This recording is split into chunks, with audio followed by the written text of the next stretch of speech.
Ernest Miller Hemingway was a classic writer of the 1930s.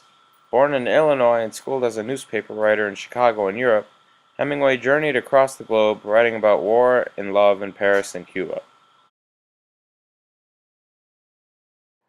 The Old Man and the Sea is considered to be one of Hemingway's greatest novels. Hemingway describes an old fisherman in a meager village in Cuba who has come across a dry run of fishing.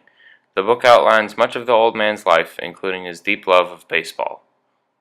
Hemingway writes sentences that are stripped to the core, yet still as descriptive as any other writer. As opposed to the popular writer Charles Dickens, Hemingway was not paid by the word, but learned to write terse sentences through news telegrams in World War I. The old man goes fishing by himself and spends 3 days at sea. Soon thereafter, the old man hooks what he thinks is a marlin. Later, he pulls the great fish up to the side of his boat. He calls the fish his brother and identifies with it. The fish is the old man, and the old man is the fish. Although the first fight has ended, the second battle ensues, getting the fish back to the village. It is a battle that the old man loses. For 2 days, he fights sharks by clubbing them with an oar or stabbing them with a knife, yet it is useless. The battle with the sharks represents fate. It reminds us of our place in nature and tears us away from our sense of power as humans. Sharks tore flesh out of the fish's side for 2 grueling days and nights, until the fish is a mere skeleton. The old man feels pain himself as if he were eaten, and not the fish.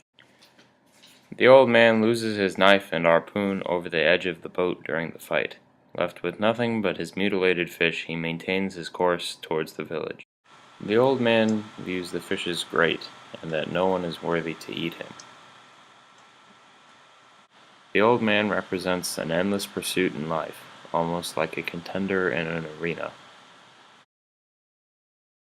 The old man returns to the village, battered and beaten, with an old skeleton of a fish laying at the side of his boat. He saw the white, naked line of his backbone and the dark mass of his head, with a projecting bill and all the nakedness in between. This quote is a great example of Hemingway's sparse language and how he writes as a newspaper reporter. That is the story of the life of the fish. There are few prepositions, and only the verb saw. The next morning, the boy from the beginning of the book finds the old man in his small house. The boy tells the man that he wants to go fishing again, and that he will prepare everything. The old man says that he is not lucky anymore, yet the boy persists. He tells him that he will prepare everything, the lines and the boat. The old man instead, beaten and broken, asks for the newspapers so he can find out what he has missed from when he was out at sea. Even defeated, for Hemingway, life continues. The old man perseveres.